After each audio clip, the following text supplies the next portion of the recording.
You found an Amazon product ranked #500. Does that mean you found a winning product? Not necessarily. Welcome to today's explainer, where we're going to map out exactly how to know if an item actually sells on Amazon. If you've ever spent even a few minutes browsing Amazon for product ideas, you've probably stumbled across this little number tucked away on the product page. And you probably wondered, does this hold the secret to instant e-commerce wealth? Well, today we're focusing entirely on decoding that exact number, the Amazon Bestsellers Rank, or BSR for short. So let's dive right in. To help us out, I want you to meet our fictional beginner, Ollie. Now, Ollie has been doing some really intense product research, and he just found a product ranked at number 500 on Amazon. He is absolutely thrilled. He is ready to go all in, place a massive inventory order, and start planning his early retirement. But we need to pause his excitement right here. Finding a low number is great, it really is, but as we're going to see today, it's only one piece of a much, much larger puzzle. So let's kick things off with Section 1. What BSR actually means. It's about sales volume, not magic.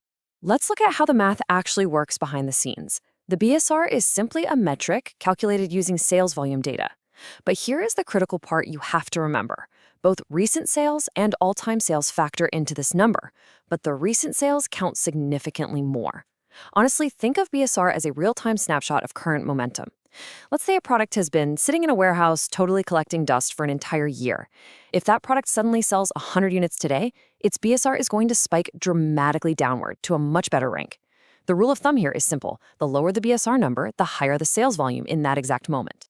Now, this brings us to a massive point of confusion for beginners like Ollie. BSR is absolutely not your organic search ranking. It's so crucial to understand that having a top BSR doesn't automatically mean you'll have a high ranking when a customer types a keyword into the Amazon search bar. Why? Because things like page views, clicks, and customer reviews, they actually don't influence the BSR calculation at all. It is purely driven by sales volume. So an item that's selling out because of heavy external traffic, maybe from a viral social media post or massive discounts, might have a fantastic BSR, but still be completely invisible on page 1 of Amazon's search results. Moving right along to Section 2, the category context trap, or why ranking number 500 isn't always what it seems.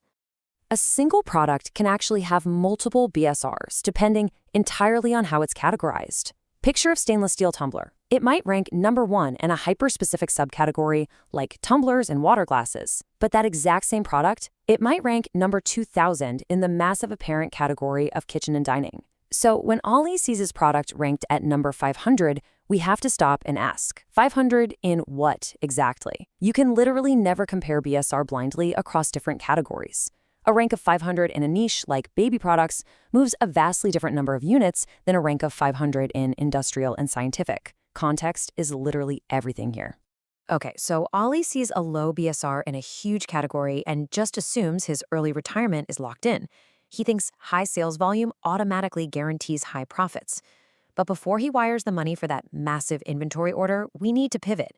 We have to ask a really tough question about actual business viability. Does a low BSR actually equal high profit? Which leads us to Section 3. BSR does not equal profit. Revenue versus reality. The crucial takeaway here is this. A seller might have effectively just bought that low BSR. How do they do that? Well, by offering aggressive discounts, running massive coupons, or spending incredibly heavily on cost-per-click advertising. They might be moving 1,000 units a day, which looks great on paper, but they're actually losing money on every single sale just to keep their rank low. To actually make money in this game, you need healthy profit margins, typically targeting greater than 30% after you account for the product cost, shipping, and advertising. BSR tells you a product is moving. It absolutely does not tell you if the seller is actually making a dime. Section 4. The complete seller picture. Looking beyond the rank. BSR is just step 1. Think of it as the foundational base of a pyramid. It's your demand validation. It basically tells you, yes, people are currently buying products like this. But to build an actual winning strategy, you've got to combine that BSR with step 2, finding high-volume, low-competition keywords so customers can actually find you organically. Then you layer on step 3, deeply analyzing the competition's reviews. And finally, the peak of the pyramid, step 4, careful cost calculations and margin estimation. If you stop at step 1, exactly like Ollie almost did, you are flying completely blind.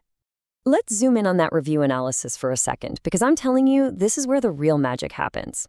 Even though reviews do not factor into the BSR calculation, analyzing them is what keeps your product selling long-term instead of just enjoying a temporary little spike.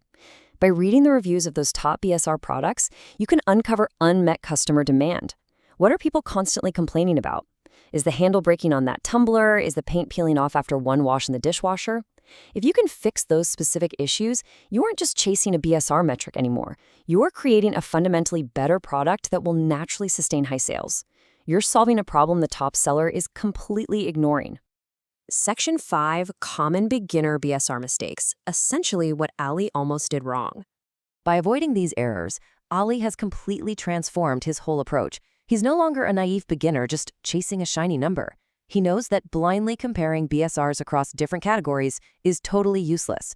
He knows that a low rank does not guarantee high margins. He knows that BSR is not SEO, and most importantly, he knows he can't ignore the actual competitive landscape and customer reviews.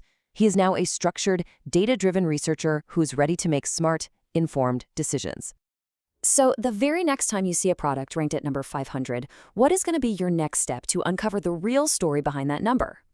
If there's one thing you take away from this explainer, let it be this. Never let one single metric make your business decisions for you.